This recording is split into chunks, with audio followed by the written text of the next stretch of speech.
set up real quick, and we're ready. I can switch down. Get this all set.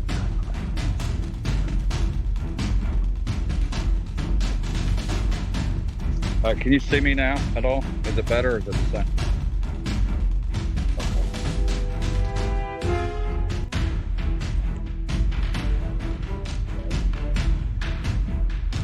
You still see me fine?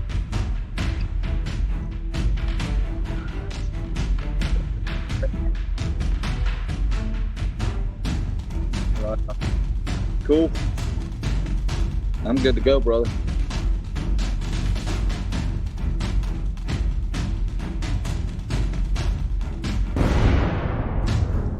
We're live now.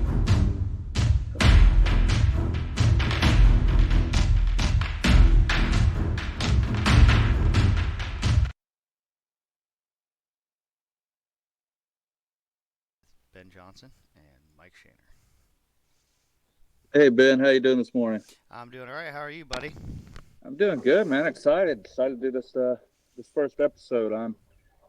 Can you is my background like? Can you see where I'm at and all that? You look like you're out in a field, and I think I might see some cows there next to you. Yeah, it's been being a cowboy is mostly it's manual labor and fences and that sort of thing. Yep. Like it's really it's romanticized, but it's really kind of boring most of the time. It's like 99% boring and then 1% just wide open. And but the cool part about it though, this is what I love. This is the real cowboy where he's just moving the cows from one field to the next and that sort of thing. So that's what I've been doing this morning, and I didn't intentionally set up out here. I planned to be in the office and do it from there, but I thought this was actually a perfect way to do it. So I'm glad it worked out that way. Perfect. Those some gorgeous cows you got. Yeah, some of them are real pretty. I like them. So you're, we were having a little discussion yesterday that I sort of postponed to now because I want to be able to get it all on the all recorded. Yep. And I'll let you sort of start and sort of give the background on that and talk, and then we'll just discuss it. Yeah. So, the big thing for me, and I mean, you and me, we've been talking about politics and everything going on in the world for, Christ, almost 2 years now, probably. And, as you know, one of the big things that brought me in was Shane Hazel and the Mises Caucus and everything within the party.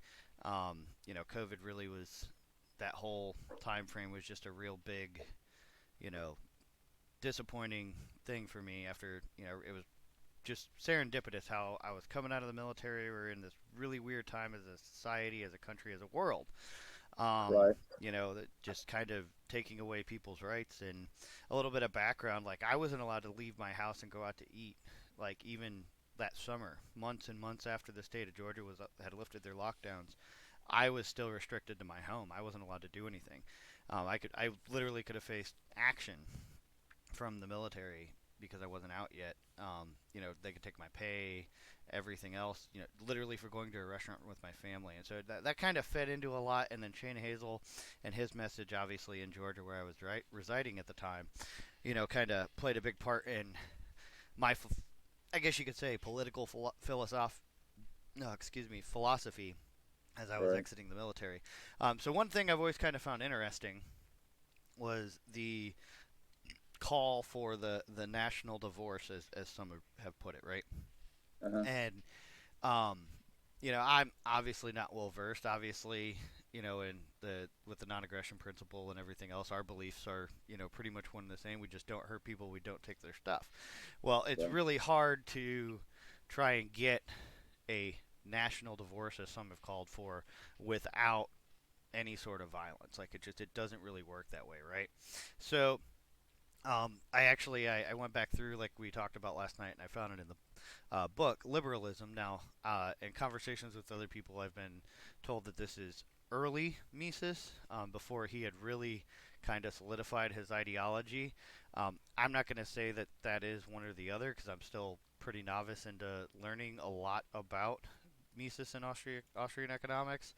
Uh-huh. But This paragraph here that kind of brought to the point that that we were discussing yesterday, and you said you wanted to kind of discuss openly today, is it Yeah. says if every group that believes itself capable of imposing its rule on the rest is to be entitled to undertake the attempt, we must be prepared for an uninterrupted series of civil wars. But such a state of affairs is incompatible with the state of the division of labor that we have reached today. Context: this was written in 1929. Mm-hmm. So, modern society, based as it is on the division of labor, can be preserved only under conditions of lasting peace.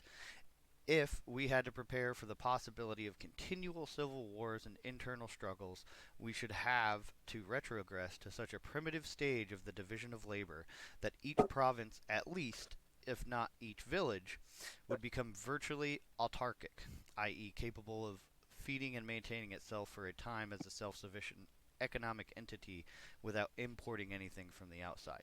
This would mean such an enormous decline in the productivity of labor that the earth could feed only a fraction of the population that it supports today. The the anti-democratic ideal leads to the kind of economic order known to the Middle Ages and antiquity. Every city, every village, indeed every individual dwelling was fortified and equipped for defense, and every province was as independent of the rest of the world as possible in its provision of commodities. So that's one thing that, kind of resonated with me, and I feel like, whether it's early Mises, late Mises, middle Mises, whatever the time period of his and his philosophy, how can we be calling for a national divorce when the foundation of Mises is, the division of labor, the private property rights, and all of that is what, supplements not supplements, but provides for the liberty that we all wish to pursue. Does that make sense? It does. I think there's a lot to unpack there, and I think a lot of it's how do you say this the right way? I think you're rolling a lot of different thoughts into one package that they don't all necessarily belong in. But I'll go back to the beginning. Well, the first thing is I want to say I don't speak for Ludwig von Mises, and I don't speak for the Mises Caucus, and I don't speak for the Libertarian Party. I speak for Mike Oh, Shaner. naturally, we are But radical individuals. yeah. I just want anybody that's listening to understand that as well. Like that, not necessarily what I'm saying isn't necessarily representative of any caucus or political party or anything else. So any blame or whatever that there is, it's solely on me. But so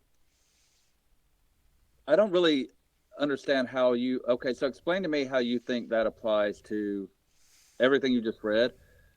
No, okay. Let me ask it a different way. What is your understanding of the term national divorce? So my understanding of the term national divorce is that, we want to be able to separate down to the lowest powers and not have this overarching federal entity, which I agree with to some extent, but the belief that we can do it without violence, I think, is one, a fallacy, and two, um, even Mises in his own book, in the same book here, says that the state is a requirement. You know, there's Okay, not wait, this. no, wait. That's why I want to stop you because we're getting Yep. again. So I want to just like take it one step at a time before we move into the next one. Okay. So to begin with, we're not. So a national divorce doesn't necessarily, or even implicitly, um, call for the absence of a state or the absolution of a state. So a national divorce just simply means that we should be able to be governed by the state of our choice. So how can we achieve that without? And Mises also wrote extensively on the right of secession, all the way down to the individual, if the state wasn't fulfilling its obligations. And I don't think that anybody would argue that the state is fulfilling its obligations if you're talking about the federal government. So I disagree with Mises on what is on the state, if the state's on what triggers the right of secession. I think that the individual has the right of secession no matter what, of the right to govern themselves. So, but that's neither here nor there because that's the question you asked. So, national divorce simply means that England has the right to govern England as opposed to the European Union governing England, and they just seceded from the European Union without violence. It was just a referendum that happened. Now, if can we secede? Now, again, you go back to the non-aggression principle. So what does that mean? And it means different things to different people. I don't even use the term anymore because it's become so bastardized. What it was supposed to mean is, because anything can be considered aggression, what it was supposed to mean is we live our lives in any way we see fit, so long as we don't compel others to do anything by the threat of force. So aggression should really be force, right? So Yeah. the threat of violence. I can't coerce you to give me your property or to say things or to do anything at all. I can't coerce you to do it. I can say anything I want to, and that's not aggression. If you're telling me I can't say something, then you're aggressing on me. So as long as I don't use violence to get my way, I should be able to do what I want to. So if I want to not be a member of the United States of America, if I want to live on my own little property here and I'm not hurting anybody, and I just want to be the individual state of Mike Shaner, I'm not aggressing on anyone. I'm not hurting anyone by doing that. And if the state is like, no, you can't do that, then they are the ones that are committing an act of violence. If the state is like, if you do this, we're going to come and we're going to handcuff you and we're going to throw you in a cage, then the state is committing violence. And no one has ever argued that we don't have a right to defend ourselves. So I don't think that the argument of now the argument of anarchy, the argument of the absence of a state is a different conversation, I think. But I don't think that national divorce, that simply means that. So you have to also go back throughout history. What do you think why are we called the state of Alabama? Why was it called the state of Georgia instead of the territory of Georgia or the territory of Alabama or the province? You know, it was called the state because it was an independent autonomous state that joined in a compact with several other states that signed a contract that said, we'll be a part of this union as long as you do this and blah, blah, blah, blah. We submit certain rights for you to do this, and everything else we keep for ourselves. So you don't sign into any contract for infinity. There is no perpetual, no way out. We're obligated to do this the rest of our lives. That makes you a slave. You can't legally, it doesn't matter what I think on this, I'm not going to get up into the weeds. You can't legally sell yourself as a slave. So the state, a state can't join a compact and say, okay, and they wouldn't have also, if you go back to just the time of ratification, they wouldn't have went in and said, okay, we're going to do this. We're going to surrender all of our rights as a state. You do whatever we want to, and there is no way out. There's not really a true, honest, in my opinion, argument against national divorce. National divorce simply means that people who want to be governed by the state. I want it to be further than that, but the term national divorce, as meant by, as what like people like Shane Hazel, what the caucus is calling for, simply means the right of the state to secede and be governed by the people of that territory. So I don't really see how that's in contrast with anything that Mises wrote. So, valid point. Maybe I probably didn't communicate clearly. Where I see the issue as where you said, a state can secede, a person can secede, you can become all of that, right? I don't disagree with that at all. The problem is how do we get to that point and allow it to happen without violence? Because obviously we don't want bloodshed, we don't want violence, we don't want all of these things. You don't want to have to go and defend your land and your ranch and your family Right. against the state and the people who are supportive of the state, the state being the overarching entity in this case. But at the same token, you're fed up with taxes. You're fed up with all the bullshit. You're fed up with the agendas being shoved down your throat every week, right? So the one thing that kind of brought me to this was, and I really hate to change gears on this, but it ties in a little bit. Our discussion on, you're not where we're starting from. If Yeah. we work backwards, or if we Yeah. were to reset, how do we get to that point without resetting back? Because part of the reason we are as advanced as we are is the division of labor and the property rights and everything else that is talked about in that book. But if we start having to kill people to do that, and disclaimer, I'm not calling for violence. I'm Sure. absolutely do not Well, you're condone arguing it. awfully. Yeah. But nonetheless, how do we get to a point where, in today's world, in 2022, where there isn't violence to get to that point, and people can just be left free. You know what I mean? That's where Well, I see the challenge and the friction of getting to where we want to be, and where the movement is kind of calling for the national divorce without going against a lot of the principles that we believe in. Does that make sense? it does, but I kind of also think it doesn't, and I'll say why. Because the principle, we have every right to self defense.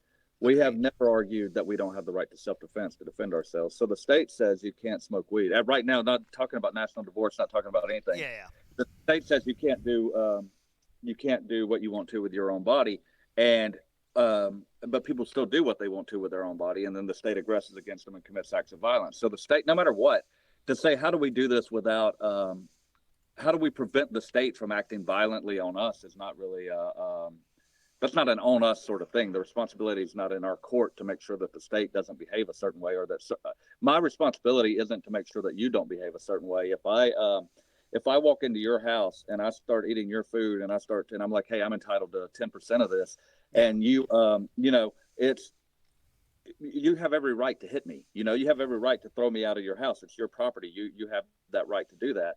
So, and my responsibility isn't to at that point. If you're like, hey, you can't come in my house and you can't take my things, I'm going to tell you this. Don't do this. Your responsibility isn't. You've fulfilled your responsibility. Your responsibility isn't to how I act. So if you tell me I can't do that and then I turn around and act violently towards you, then I'm the one that violated the non-aggression principle, not you. So if I say to the state, hey, I don't want to be a part of you, state, and the state's like, well, you have to be. I have no responsibility to make sure that the state doesn't act violently. The state acts violently. There is no way. There's never been from Rosa Parks, from chattel slavery throughout history. Whenever people have led a freedom movement, the state has acted violently, and they're going to act violently in some instances. Now, what we would like to happen is, of course, we'd like to just be able to just walk out freely without any recourse or without any violent retribution. But it's not up to us to do that. It's up to us to be prepared to defend ourselves if it gets to that point. And I think this is a theoretical conversation that I love and enjoy having. But I think we're closer than we have been at any point in our lifetime. But I don't see it really happening in our lifetime. I really don't. I would like for it to, but if it gets to that, so I think it's a theoretical conversation more than a concrete conversation. yeah, But the theoretical point is, it's not up to us to tell the state not to act violently. It's up to us to tell the state not to act violently, but we can't control how someone else acts. We can't. If the cop comes in and is like, hey, I'm going to fight you because you want to leave. If the abusive husband comes in and says, hey, if you try to leave, I'm going to kill you. That doesn't mean that the wife has to stay in the relationship and that she's wrong if she tries to leave. So, I mean, does that sort of make sense? Oh yeah, no, and that's and I think that's more like the moral and ethical part of me, where it's I want it, but how do I get to it without okay, putting I myself see what in you're that saying. position, and that's So I think where that in that case, I think you're looking at it. And I say my opinion. It doesn't mean that you are, but I think that you're looking at it a little bit backwards, because I think you have to look at what do we have, what is. So the things you're afraid of. Again, this is what most people are afraid of in a stateless society. They're afraid that we're going to be that warlords will take over and we'll get to eventually all this stuff. But all this stuff already happens. Like everything that we're afraid of that would happen in a stateless. And I know that's not the conversation we're having, but I'm going to backtrack it to the conversation we are having. Everything that we're afraid of in a stateless society is the stuff that already happens. It just happens in the name of the government. 99% of the time, people walk down. We go through our daily lives, unless we're on the fringes, and they're called the fringes for a reason. Very few people, like more of us, maybe spend some time there than normal society. But even us, that's not a lot of time. The fringes are this amount. We spend a little bit of time dealing with cops and courts and these things. We spend most of our time having voluntary interactions with each other, most of our life has nothing to do with the state. We do everything we do in our life, we do in spite of the state, and then we pay some tribute to it, but they really haven't done anything to earn that tribute, So when the state becomes involved in our lives, it's to commit violence. That's the only reason the state ever becomes involved in our lives, is to commit violence. They don't do it's violence against me or violence against my my adversary, but they come into our lives to commit violence one way or another. They don't prevent crimes. They don't even solve crimes. All they do is the only crimes that they do solve are crimes against the state, like tax evasion, that sort of thing. They solve those pretty quickly. But like if I come in, I burglarize your house, that will never be solved. They'll never find out that I did it unless I come out and I'm like, hey, I did it. And at that point, they just punish me. You don't get your stuff back. They serve no purpose. They serve as a mental barrier, but that's it. Yeah. So my point in saying all that is that whatever we're afraid would happen without the state, the app already happens. So whatever you're afraid would happen if you try to secede from the state, it already happens. You're already at war. If you try to do anything, even in this that you want to do that goes against their, if you go fishing without a license right now, if you go hunting without a license, if you get caught doing this, if you grow things without, if you sell corn, if you sell things, like an interaction I made yesterday as a rancher, they could put me in jail for it, to be honest with you, and they could definitely come and take money from me because I didn't report it to them and I didn't ask their permission to do it. So all these things that we're afraid of, like they do that to us anytime we step out of line. Yeah. Anytime we step out of line. So it would be not only morally and ethically, but logically, it makes more sense to align yourself and to make alliances with people who are like-minded, who believe in protecting liberty, to stand up against the state, and then to form whatever you want to call it, whatever you're going to be at that point, to be governed. I don't believe in the governance, but if you're national divorce means to be governed locally. Yeah. So it makes sense to make that government local, so that you have a true and honest input into what the system what system you are putting into, that you're voluntarily with, so that you have a true alliance to defend yourself against those outside forces that right now wouldn't let you smoke a plant, or right now wouldn't let you sell raw milk, or wouldn't let you do those things that are attacking anyway. If what you're afraid of is, okay, the state's going to act violently, and your response is going to be violence, and we're going to have this war, right? So the only answer is, right now, if you do something the state doesn't want you to do, they act violently, and it's how do you respond? There's no difference. The only difference is you're at least shooting for a chance to get that out of the way. But right now, anything you do, unless you're towing the line, you're already inviting that violence into your life. Okay, I can see that. Maybe maybe I was looking at it backwards. It happens that way though, because it's like it took. And one thing I love about you, Ben, honestly, this is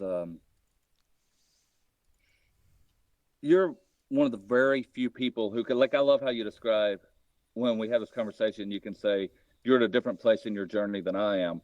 And you term, I know how you term it intentionally different, and I intentionally phrased it that way, but because I don't think further along is the right way. I think we're at different places along our journey. Doesn't mean we're going to get to the same eventual end. It means that we're, but I love how you phrase it, because very few people will do it that way. They have the thought, they lack. Everybody, I was thinking about this yesterday. So you have an argument online right now. You have a debate, and the way I got to my do what now? I said, who doesn't in 2022 have an argument? No, I'm saying in general though, people have debates, and what happens is, like, the way I got to my philosophy was by debating. Like, I always had sort of an interior feeling. This was always my eventual end, right? Yeah. But at the time, I used to have the same things. I remember it took me. I started as a Democrat. But it's weird to say. I started as a Democrat because everybody was a Republican in Alabama. So as a kid, being a Democrat in Alabama was a way to rebel, right? So I was a Bill Clinton Democrat, and then I was a George Bush Republican, and then 9/11 happened, and I hated Ron Paul more than anything because he spoke out against. To me, it sounded like he was blaming everything on the United States of America, and I thought he was ridiculous. And then. Anyway, but then I started listening, I started reading, I started debating people, I started telling people my point of view, right? And I would tell people my point of view, and they would overcome my point of view with logic and books and articles and things like that. And so I view the internet as and social media, I view it as a valid and grand resource that we can use to expand our horizons. And I think you do too. And so and so I got to, I was wrong. And then I got to the point where I was like, eventually I was a diehard libertarian minarchist, but I could never get to the point of being an anarchist because I could never get over that hump of, well, there are bad people in the world and bad people are going to do bad things, and we need someone to step in and make sure that they don't do those things. And it took me years to get over that, years and years and years. And I would say things like you say right now. I used to would say, I'd say I want to be like, in my mind, I know man's natural state is free. I know that anything like one man having power over another man, if you're looking at it from a moral perspective, a religious perspective, if you're looking at it from a logical perspective, whatever, one man shouldn't have power over another man unless you freely submit that power, voluntary for this reason. It just shouldn't be that. It shouldn't be that way. And I know that, but I was like, but also logically, I'm afraid of what would not afraid of my own life, but afraid of what would happen to society if you relinquish that. So it took me a lot of years to get over that hump. And the way I did that was by debating, was by arguing, arguing my point, arguing my point until someone people think that I'm real thick-headed, that I'm real, like I'll argue with the wall. And it's true, I will, until you make it as long as something makes sense to me, I'm going to argue that point. But when you make your version make more sense to me, and I'm open to that, when you make that happen, then I'll move on to the next step, and I'll be like, okay, well, what that makes more sense than what I was saying. So now I'm going to start looking into that and arguing that point and move further down the line. And I think you're like that, and I think that a lot of smart people are like that. And what I see today is online, you have a lot of people arguing back and forth, but they're not trying to get to this eventual. They're not trying to broaden their horizons or enlighten themselves or become smarter or wiser. What they're trying to do is win an argument and make other people online think they're right. Yeah. And that's why people block each other when they can't, and that's why they start insulting each other. And that's why instead of just having a conversation where you're like, well, you're wrong, and this is why I think you're blah blah blah. It's, well, fuck you, you're an idiot, and I don't want to ever talk to you anymore because you're going to make my friends think that I don't know what I'm talking about. And that sucks because and it may just be, maybe it doesn't have anything to do with society today. It may just be, so I think some people are wired to be free, and some people are wired not to be. I used to not believe that. And this is a problem with the Libertarian Party. The Libertarian Party has this belief that everybody deep down is a libertarian, and they want to be this big tent party where they invite everybody in because everybody does have some libertarian position.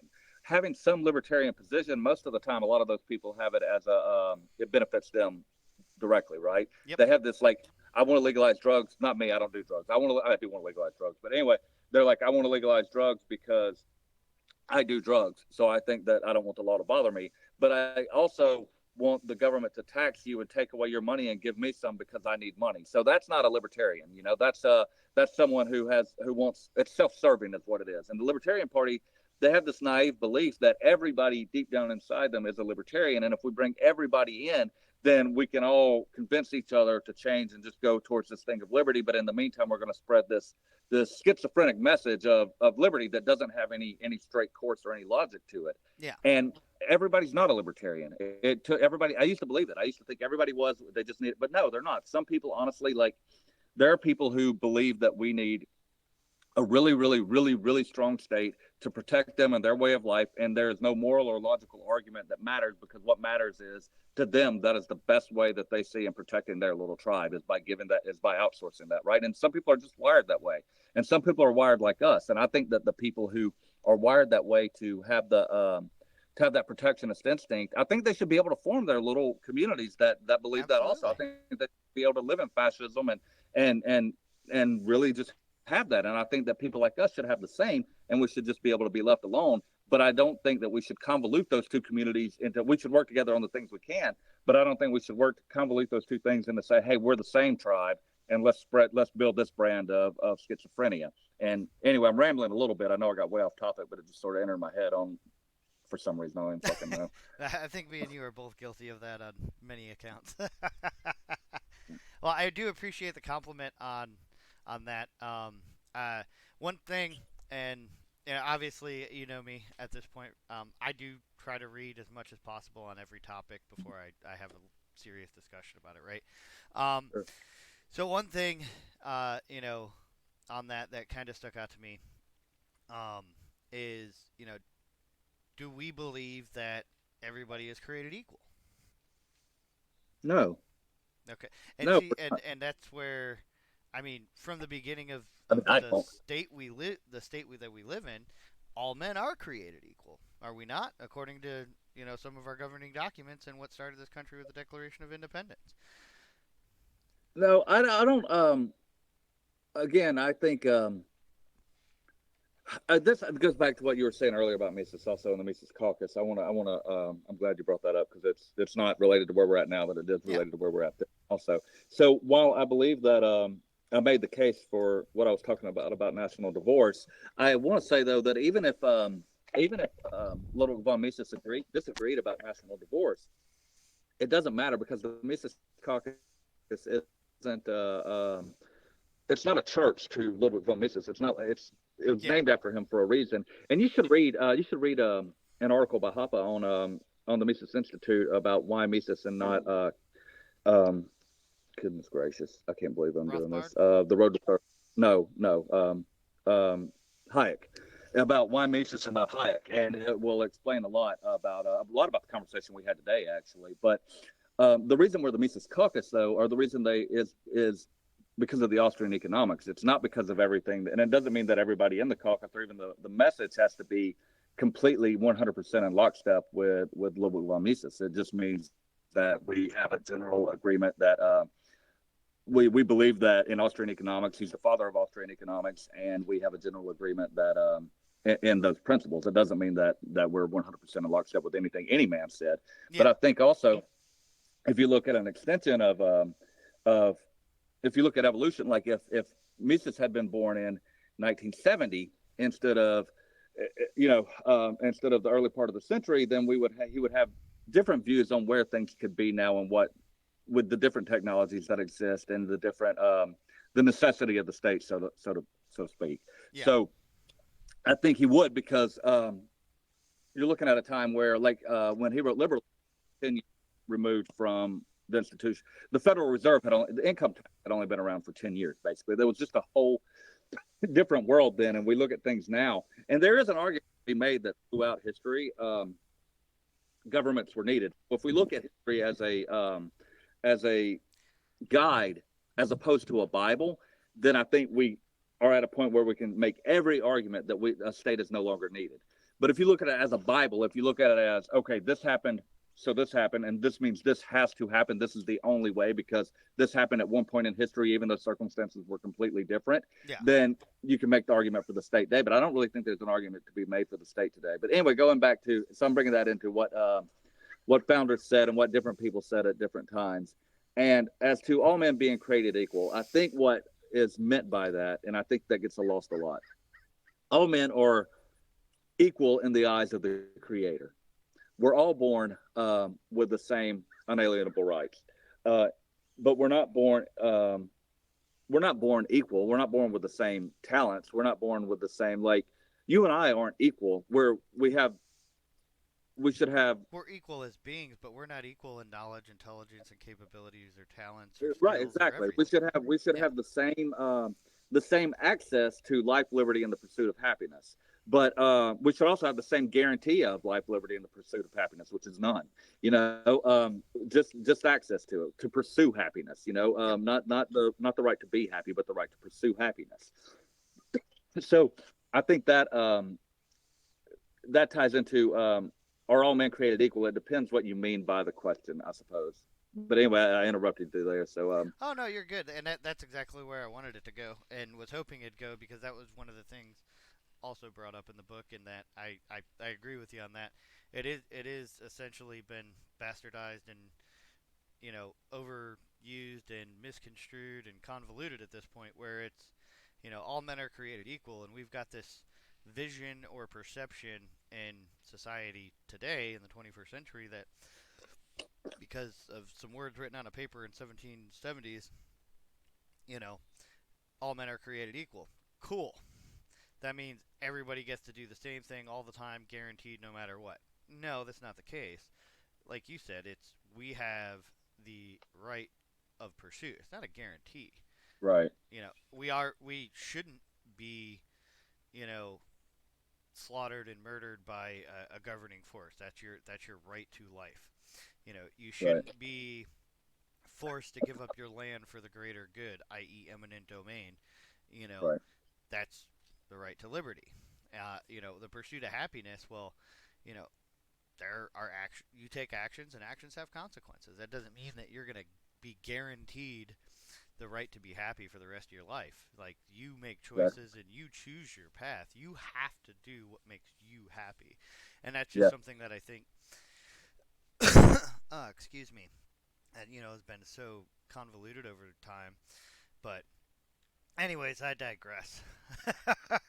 No, I appreciate it. I think that was a good talking point and a good discussion to have there. I want to, you know, changing words and everything. People, if people think like thinking people are some, and if you're thinking and you're honest, then you realize that that words change over time. Like, so the all men are created equal thing again. Like, if you read that right now, you would read that as we're all the same person, we're all equal, and we have to. But even that, if you actually take that very literal, that's actually more of an argument for against communism than it is for communism. Even if you took it extremely literal, you would say all men are. If you said all men are born with the exact same talents, that would mean that that anything that anyone doesn't achieve is of their own laziness. To be honest with you, because it's obviously nobody believes that. I'm not saying that's the thing, but if you really took it from the if you took it like you and I were born at the exact, we're both created equal. We have the exact same talents. Then whatever, if you achieved more than I did, then I wasted whatever I was created with, because, and you have to define achievement and all that. But I'm just saying, if you really look at it the way they try to present it, then it's totally different than what their end argument wants it to be. But if you apply it to the changing of terms, I mean, obviously, when people say fag, they don't mean cigarette anymore. When people say gay, they don't mean happy anymore. They say, if you say I'm gay, that means that like I want to sleep with you, or that or that I might would, if I was attracted to you. Well, just like liberal doesn't mean what liberal used to be. Well, yeah, liberal. That's funny because well, let me finish this thought. Okay, so getting onto that, when people want to bring up the Second Amendment, and people argue the Second Amendment in the weirdest way. I don't think I'm not a Constitution guy. I don't think that the Constitution is a Bible. I believe in the Articles of Confederation. I wish if we had stayed with that, I think that like national divorce wouldn't be necessary. We would be talking about state divorce and making it just county government or city government instead of federal versus state. But we have the Constitution. This is what it is. And people argue, if you're arguing to come in and take my guns, you're saying because the Second Amendment mentions a well-regulated militia. Well, in the first place, and I know most people watching this, that you say this for the people who are on the other side, not the people who already agree with you. But if anybody is on this who doesn't agree, and I'd like to have somebody on because they will never respond to this point. If you ever bring up a gun control guy that wants to pervert the Second Amendment, they will never respond to it at all. The Second Amendment says specifically, the right to bear arms shall not be infringed. And then it goes on to say, before that, it says, why a right to bear arms? But it could say, because elephants deserve to eat grass, the right to bear arms shall not be infringed. It doesn't matter why. It's the right to bear arms shall not be infringed. It doesn't matter what the reason for that is. So Congress shall make no law. It says specifically, and then it says why Congress shall make no law. Anyway, but even that point that they say, because of a well-regulated militia necessary. Well, a well-regulated militia simply meant, because we didn't have standing armies at the time, we didn't believe in standing armies. The founders argued against standing armies. Well-regulated meant to make regular. So it didn't mean. So if anything was to be, if they took it in modern words, if anything was to be well-regulated, it would mean the military had to be well-regulated. It would mean that the military, not the right to bear arms, that shall not be infringed under any circumstances, but the militia shall be well-regulated. It really means to be made regular. It means so that you're at arms. Well-regulated at the time meant made regular, made working. So in order to have a working militia, we need the right of against a tyrannical government, nonetheless, because they were just fighting a revolutionary.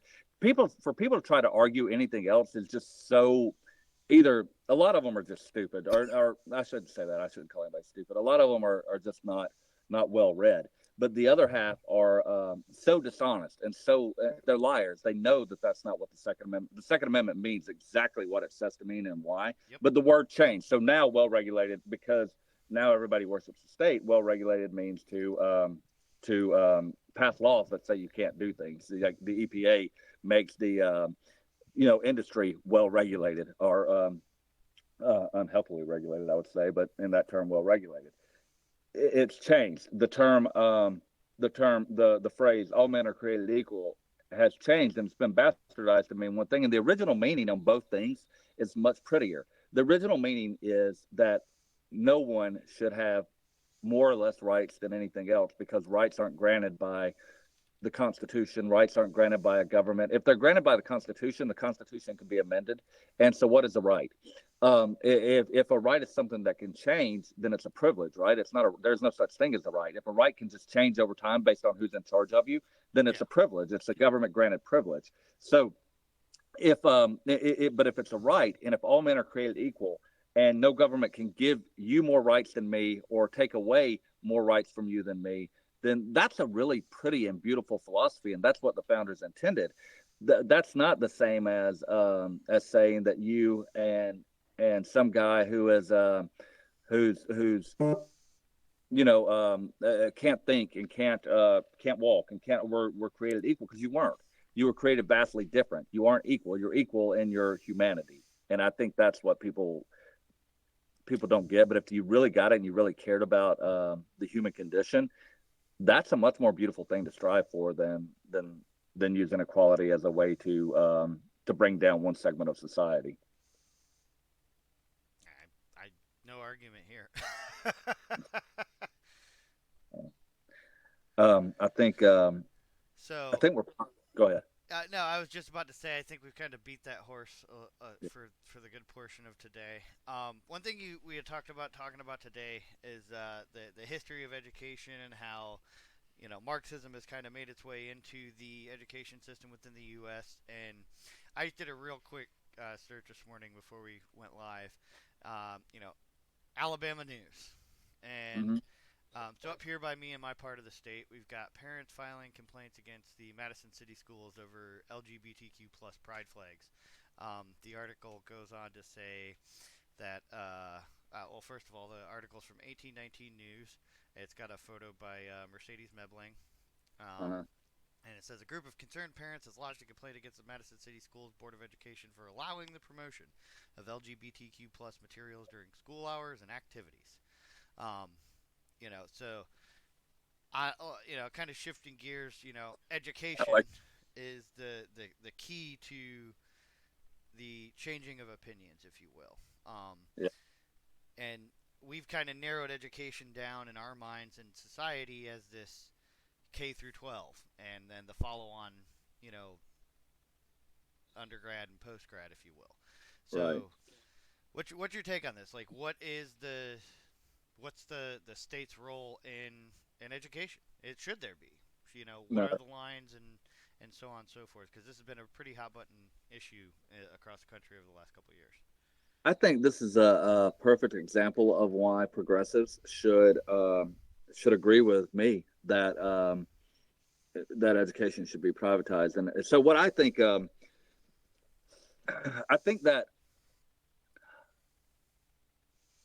should the state allow flags? Let's go to should the state allow this flag, or where should that line be drawn? I don't know. Like that's a really hard one, because if it's to exist, then if state education is to exist, then really it should be so vanilla, like that there is no room for interpretation. Like it almost should be like an Orwellian black and white sort of. You're wearing this uniform, the walls are gray, looking like a prison. There is no, you go in, you learn math, science, and this, so that there is no room for indoctrination in there, right? It should be no, you can't have this side or the other side, because it's if the state's doing it, then it's an indoctrination center right away. They have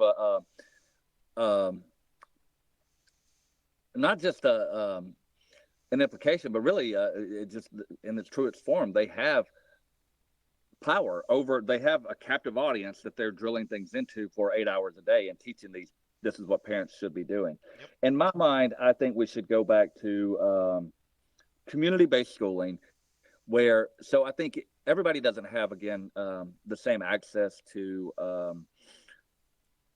everybody can't homeschool, right? Some Yep. people can't. Some people have to be in the workplace, and some people don't have the. And everybody shouldn't homeschool. This is a thing that like our side gets a lot of it wrong. I think when they're trying to spread the message. Homeschooling, I think, is the if you're apt for it, if you're good at it, if you have the talent to do it, the patience to do it, and you can develop young minds. I think you should absolutely homeschool your kids. And if you have the willingness and want, I think you should open that up to homeschooling other kids in the neighborhood whose maybe parents don't have the same talents or situation that allows them to do that. So if you go back to when our country had the best and brightest, when the United States citizens were well versed in English and Latin and French and becoming the Leviathan that we are now, when we were becoming the envy of the world, what we had was community-based education. We had towns, which in a town back in those days, would be akin to a neighborhood now. A town back in then, you might have 50, 100 people. Like a lot of neighborhoods now are bigger than a lot of subdivisions now are a lot bigger than a lot of towns were back in those days. Yeah. So what you had was basically neighborhood schooling. And it was funded publicly, but not by coercion. So if you and I and three other people in the neighborhood see a need for a school, right? We come in and we volunteer. We donate to it. We invest in it, and we pay a teacher to maybe a little bit, but it's not a primary breadwinner at the time, so they didn't need that much money. But it doesn't matter. Times change. You have this money now, so you go in and you say, okay, Miss Donna, you're homeschooling your kid anyway. You're really good at it. He seems to really get it. Do you mind homeschooling this one? Do you mind if little Johnny, my kid, comes in and because I'm not having as good a time with him? Yeah. Well, yeah, Miss Donna, she's got a big heart. She loves to do that. So she has two. Next thing you know, she has 10, 15. Next thing you know, the whole neighborhood's there. And the whole neighborhood's contributing because they see a benefit from it. And I think that you have different ways of teaching kids instead of pretending that that the state's way is right, because it's obviously not. You can look at the results and see that it's not. Now you have more. Now you have kids on prescriptions. You have all these things that they're trying to make excuses for where their system hasn't worked. Well, as it is, you have so maybe down the street, Miss Donna has this, and she's running. She's got 20 kids over here. Well, maybe down the street,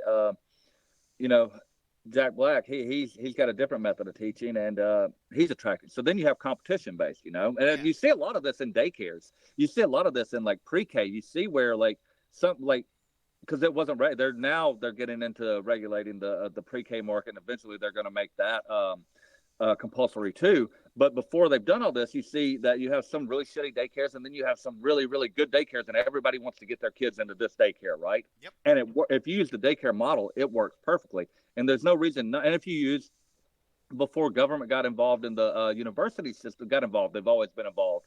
Before they became the mainstays in it, before they started regulating, before it became a system of government, university system used to be the same way. You had universities that worked for all different levels of students, and it didn't work for everybody. Some people, went straight out of high school and went to, or some people didn't graduate high school, and you didn't have to. You went and you learned a trade, you did this. And then the high school diploma back in the day was sort of the bachelor's degree. Well, now a master's degree has become then, right? It's sort of that currency has been devalued all the way down. But if you just did it on a competing basis where it can't be compulsory, for one thing, all kids don't belong in school, and all kids and kids need to be learning different things. All kids don't belong there. And if you've got kids that are in there disrupting it for everyone else, then you should be able to say, hey kid, you can't come here anymore. The difference is Miss Donna teaching at her little community school, she can say, hey, Johnny's disrupting the whole class. He's making it bad for everybody. I can't teach Johnny anymore. It's just not going to happen. The state, though, because the state comes and they steal from everyone, the state can't. They really don't. They do, but they don't have the right to really say, hey, Johnny's disruptive and he can't be here. He's spitting at the teachers and throwing shit against the wall and whatever, but he can't be here. But I can say, well, you're stealing my money to fund that school. So, yeah, my kid's going to be there. I don't care what he's doing. You don't really have the right. But Miss Donna does have the right. So then your kids get a quality education. And truth is, if people are being honest, if people are really being honest, everybody would prefer this system to the current system. There's nobody that wouldn't prefer this system to the current system. The only people that wouldn't prefer it are the people who sort of freeload off the system and use their kids and use the public school as a way to get away from their kids for 8 hours a day, and and probably don't, and that's it. Outside of that, everybody else who really cares about investing in their children's future, that's the way they would go it. So the competing argument to that is, well, yeah, that's great, but what about this poor kid over here who doesn't have somebody who lives in a bad neighborhood, right? Well, my answer to that is honestly, it's two things. Again, you always have to look at what is. What about that kid now?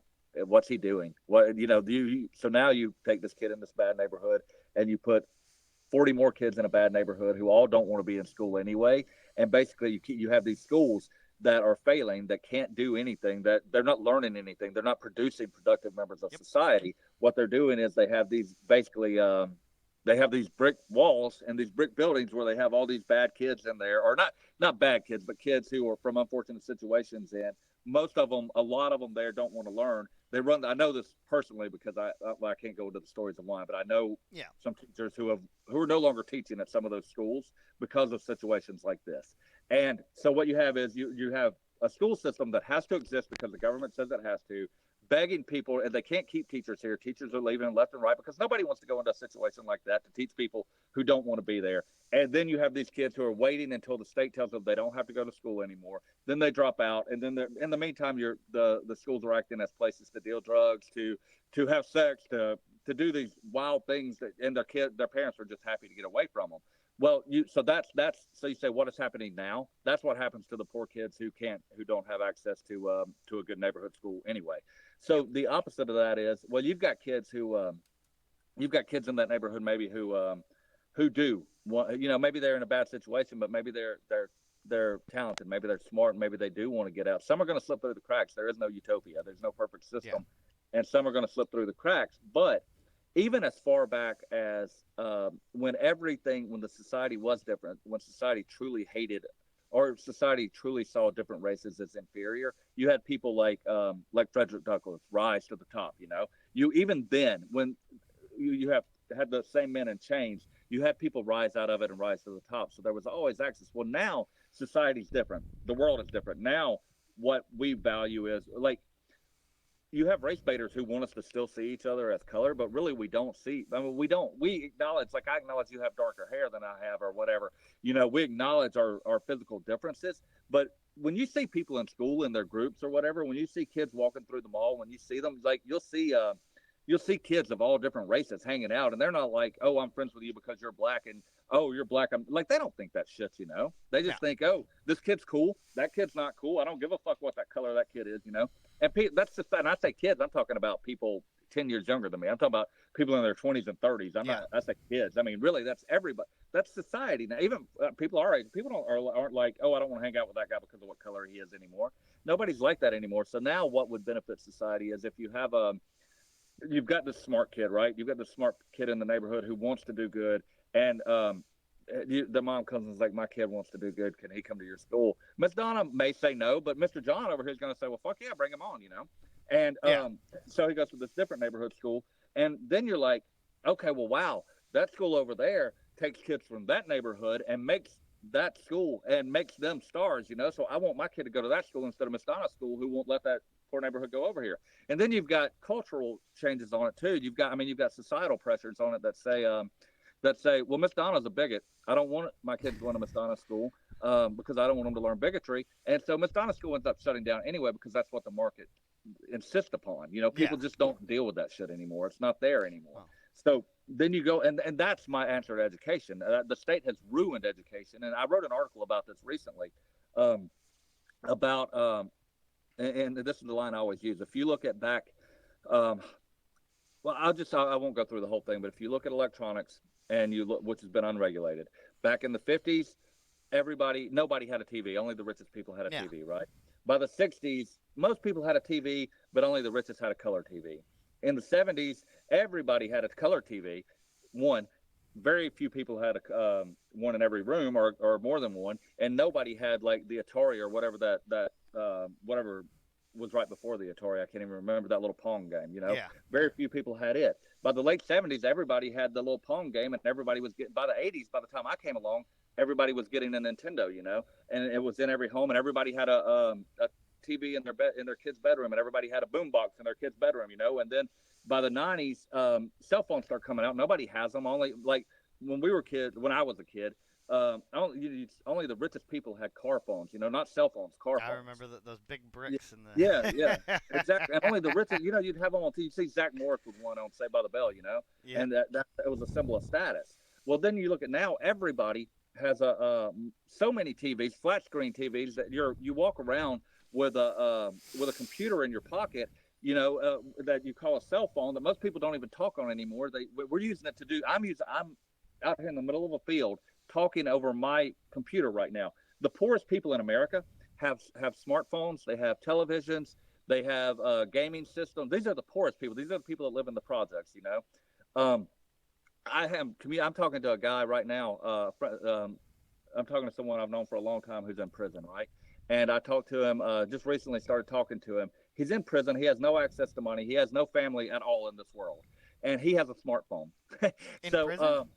Yeah, in prison. Well, I mean, shit, he's doing better than some of the prisons in our state. Yeah. Well, he's in our state. He but is? Yeah, he's, oh, damn. Yeah, he's in our state, but he was, because he just asked me recently about that. He has a smartphone. He talks to me on Facebook. He's not allowed to have it, but my point is, that's how the market works. You can't come across anybody more poor than somebody with no one to put money in their store who is in prison. There is nobody more poor than he is. He is the truest, safest, and poorest person in the world, and he has access to a smartphone. That's how the market has trickled down. Okay, yep. So the technology has just gone dramatically increased. The technology is so good. It's so far beyond. If I told people in 1985 what you and I were doing right now, that I have my phone on the back of my truck out in the middle of my forest, and I'm having this conversation that anybody in the world can see live, real time, they would have thought I was talking about some bullshit on a sci-fi movie, right? Yeah. But technology we were watching the Jetsons. Yeah, exactly. but the market, because it's not regulated, made Apple compete against Samsung, Nintendo compete against Atari, compete against Sega, Xbox comes.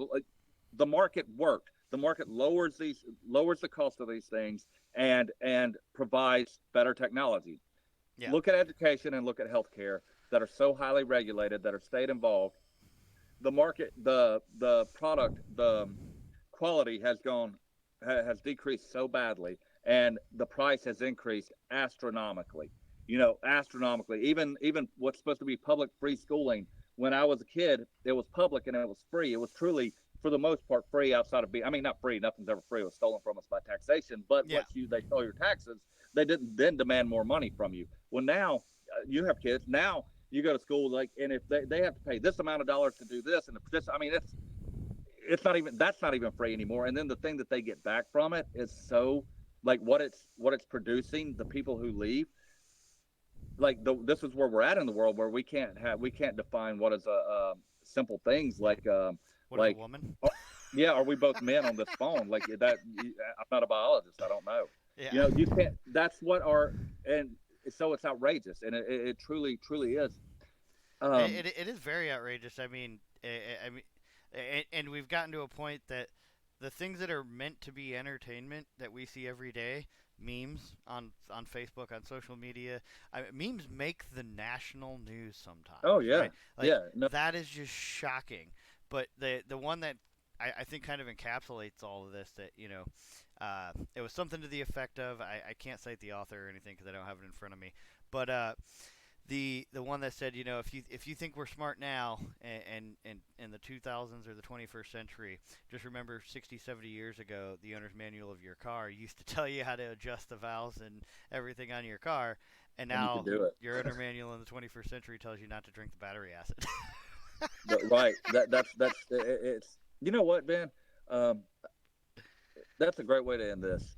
Let's you want to do it again next week? Oh, absolutely. We're going to be here for a while. If All anyone right. has any topics they'd like to see us discuss and kind of, listen to our banter back and forth, please feel free to reach out to the page, reach out to the show. All of our YouTube's, Twitters, everything's are listed here in the outro. You got any other closing comments there, Mike?